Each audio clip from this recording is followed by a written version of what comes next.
যারা আল কোরআনের অর্থই জানে না তারা ইসলামের কিছুই জানে না। যারা আল কোরআনের অর্থ পড়ল না তারা ইসলামের কিছুই জানল না। সূরা আশ-শুআরা বিসমিল্লাহির রহমানির রহিম 110 আয়াত থেকে 111 আয়াত থেকে তারা বলল, আমি কি তোমাদেরকে মেনে নেব যখন তোমার অনুসরণ করছে ইতর জনেরা? নূহ বললেন, তারা কি কাজ করছে তা জানা আমার কি দরকার? তাদের হিসাব নেওয়া আমার পালনকর্তার কাজ যদি তোমরা বুঝতে। আমি মুমিনগণকে তাড়িয়ে দেওয়ার লোক নই, আমি তো শুধু একজন সুস্পষ্ট সতর্ককারী। তারা বলল, হে নূহ, যদি তুমি বিরত না হও তবে তুমি নিশ্চিত প্রস্তর আঘাতে নিহত হবে।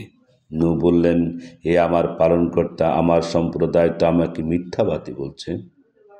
অতএব আমারও তাদের মধ্যে কোনো ফায়সালা করে দিন এবং আমাকেও আমার সঙ্গী মুমিনগণকে রক্ষা করুন। অতঃপর আমি তাকে তার সঙ্গীগণকে বোঝাই করা নৌকায় রক্ষা করলাম। এরপর অবশিষ্ট সবাইকে নিমজ্জিত করলাম। নিশ্চয়ই এতে নিদর্শন আছে এবং তাদের অধিকাংশ বিশ্বাসী নয়। নিশ্চয়ই আপনার পালনকর্তা প্রবল প্রভাব পরাক্রমশীল পরম দয়ালু।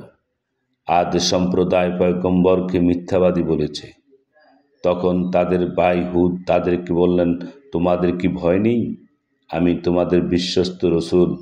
অতএব তোমরা আল্লাহকে ভয় করো এবং আমার অনুগত করো। আমি তোমাদের কাছে এর জন্য প্রতিদান চাই না, আমার প্রতিদান তো পালনকর্তাই দেবেন। তোমরা কি প্রতিটি উচ্চস্থানে অথবা অযথা নিদর্শন নির্মাণ করছো এবং বড় বড় প্রাসাদ নির্মাণ করছো যেন তোমরা চিরকাল থাকবে? যখন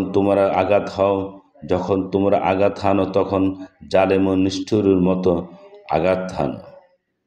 অতএব আল্লাহকে ভয় করো এবং আমার অনুগত করো। ভয় করো তাকে যিনি তোমাদেরকে সেসব বস্তু দিয়েছেন যা তোমাদের জন্য।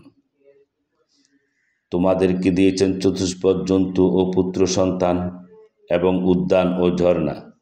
আমি তোমাদের জন্য মহাদিবসের শাস্তি আশঙ্কা করছি।